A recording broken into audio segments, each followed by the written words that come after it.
How to Succeed, or Stepping Stones to Fame and Fortune by Orison Swett Marden, Chapter 13, Trifles.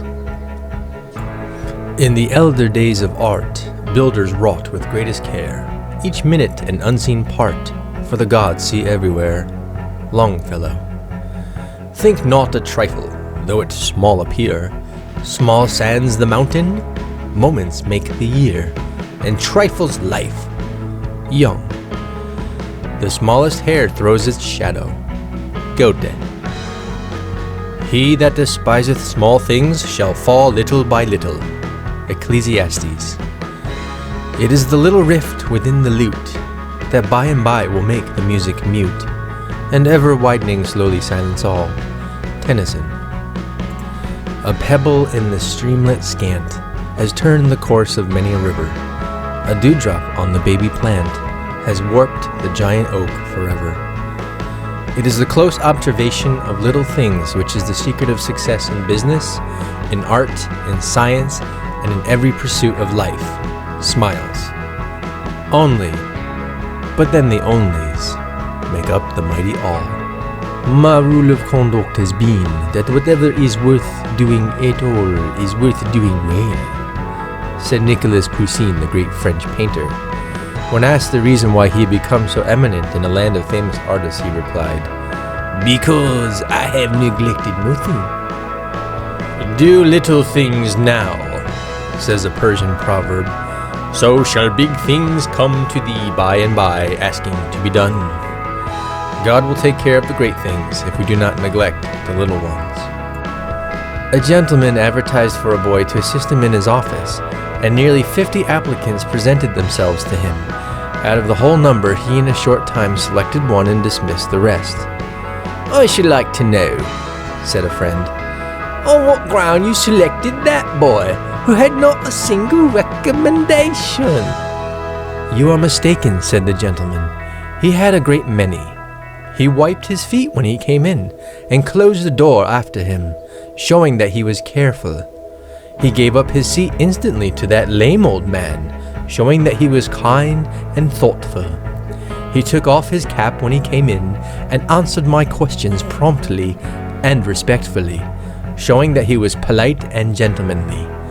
He picked up the book, which I had purposely laid upon the floor, and replaced it on the table, while all the rest stepped over it or shoved it aside. And he waited quietly for his turn, instead of pushing and crowding, showing that he was honest and orderly. When I talked to him, I noticed that his clothes were carefully brushed, his hair in nice order, and his teeth as white as milk. And when he wrote his name, I noticed that his fingernails were clean, instead of being tipped with jet, like that handsome little fellow's in the blue jacket. Don't you call those letters of recommendation? I do, and I would give more for what I can tell about a boy by using my eyes 10 minutes, than for all the fine letters he can bring me. Least of all seeds, greatest of all harvests, seems to be one of the great laws of nature. All life comes from microscopic beginnings. In nature, there is nothing small. The microscope reveals as great a world below as the telescope above. All of nature's laws govern the smallest atoms, and a single drop of water is a miniature ocean.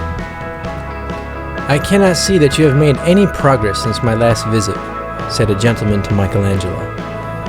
"But," said the sculptor, "I have retouched this part, polished that, softened that feature, brought out the muscle, given some expression to this lip, more energy to that limb, etc."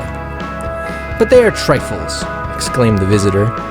"It may be so," replied the great artist, "but trifles make perfection, and perfection is no trifle. That infinite patience which made Michelangelo spend a week in bringing out a muscle in a statue with more vital fidelity to truth, or Gerhard Dow a day in giving the right effect to a dewdrop on a cabbage leaf, makes all the difference between success and failure." "Of what use is it?" people ask with a sneer when Franklin told of his discovery that lightning and electricity are identical. "What is the use of a child?" replied Franklin. "May become a man."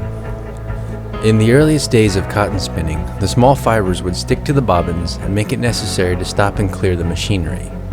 Although this loss of time reduced the earnings of the operatives, the father of Robert Peel noticed that one of his spinners always drew full pay, as his machine never stopped. "How is this, Dick?" asked Mr. Peel one day. "The onlookers tell me your bobbins are always clean." "Aye, that they be," replied Dick Ferguson. "How do you manage it, Dick?"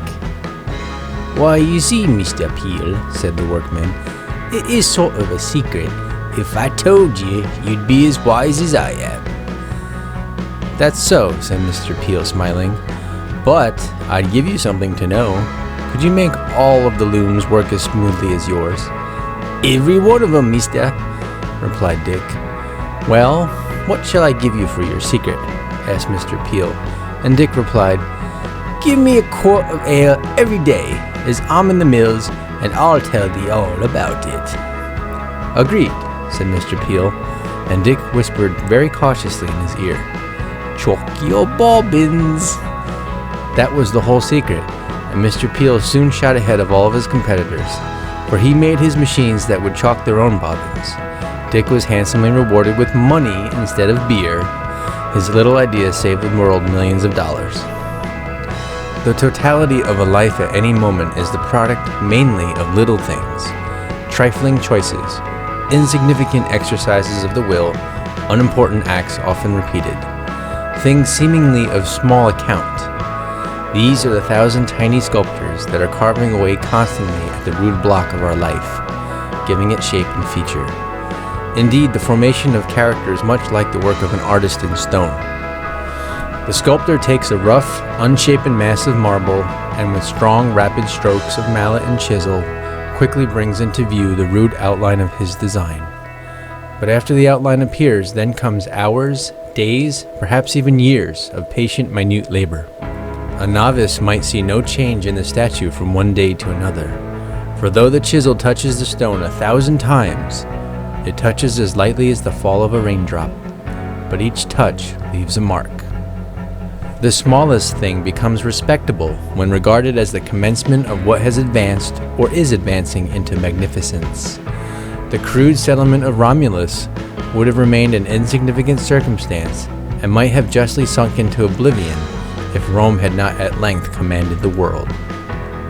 Beecher says that men, in their property, are afraid of conflagrations and lightning strokes. But if they were building a wharf in Panama, 1,000,000 madrepores, so small that only the microscope could detect them, would begin to bore the piles down under the water. There would be neither noise nor foam. But in a little while, if a child did but touch the post, over it would fall as if a saw had cut it through. Men think, with regard to their conduct, that if they were to lift themselves up gigantically and commit some crashing sin, they should never be able to hold up their heads, but they will harbor in their souls little sins, which are piercing and eating them away to inevitable ruin. Lichens, of themselves of little value, prepare the way for important vegetation. They deposit, in dying, an acid which wears away the rock and prepares the mold necessary for the nourishment of superior plants. It was but a tiny rivulet trickling down the embankment that started the terrible Johnstown flood and swept thousands into eternity. One noble heroic act has elevated a nation. Franklin's whole career was changed by a torn copy of Cotton Mather's essays to do good. Taking up a stone to throw at a turtle was the turning point in Theodore Parker's life. As he raised the stone, something within him said, "Don't do it." And he didn't. He went home and asked his mother what it was in him that said, "Don't." She told him it was conscience. Small things become great when a great soul sees them. A child, when asked why a certain tree grew crooked, answered, "Somebody trod upon it when it was a little fellow." By gnawing through a dike, even a rat may drown a nation. A little boy in Holland saw water trickling from a small hole near the bottom of a dike. He realized that the leak would rapidly become larger if the water was not checked, so he held his hand over the hole for hours on a dark and dismal night until he could attract the attention of passers-by. His name is still held in grateful remembrance in Holland. We may tell which way the wind blew before the deluge by marking the ripple and cupping of the rain in the petrified sand now preserved forever. We tell the very path by which gigantic creatures, whom man never saw, walked to the river's edge to find their food. The tears of Virgilia and Volumnia saved Rome from the Volscians, when nothing else could move the vengeful heart of Coriolanus. Not even Helen of Troy, it is said, was beautiful enough to spare the tip of her nose, and if Cleopatra's had been an inch shorter, Mark Antony would never have become infatuated with her wonderful charms, and the blemish would have changed the history of the world. Anne Boleyn's fascinating smile split the great Church of Rome in twain, and gave a nation an altered destiny. Napoleon, who feared not to attack the proudest monarchs in their capitals, shrank from the political influence of one independent woman in private life, Madame de Staël. It was a little thing for a cow to kick over a lantern left in a shanty, but it laid Chicago in ashes and rendered homeless 100,000 people. The discovery of glass was due to a mere accident, the building of a fire on the sand. And the bayonet, first made at Bayonne in France, owes its existence to the fact that a Basque regiment, being hard-pressed by the enemy, one of the soldiers suggested that, as their ammunition was exhausted, they should fix their long knives into the barrels of their muskets, which was done, and the first bayonet charge was made. A jest led to a war between two great nations. The presence of a comma in a deed lost to the owner of an estate $5,000 a month for 8 months. The Battle of Corunna was fought and Sir John Moore's life sacrificed in 1809 through a dragoon stopping to drink while bearing dispatches. "You do no work," said the scissors to the rivet. "Where would your work be," said the rivet to the scissors, "if I didn't keep you together?" Every day is a little life, and our whole life but a day repeated. Those that dare lose a day are dangerously prodigal, those that dare misspend it desperate. What is the happiness of your life made up of? Little courtesies, little kindnesses, pleasant words, genial smiles, a friendly letter, good wishes and good deeds. 1 in a million, once in a lifetime, may do a heroic action. We called the large majority of human lives obscure, presumptuous that we are. How know we what lives a single thought retained from the dust of nameless graves may have lighted to renown?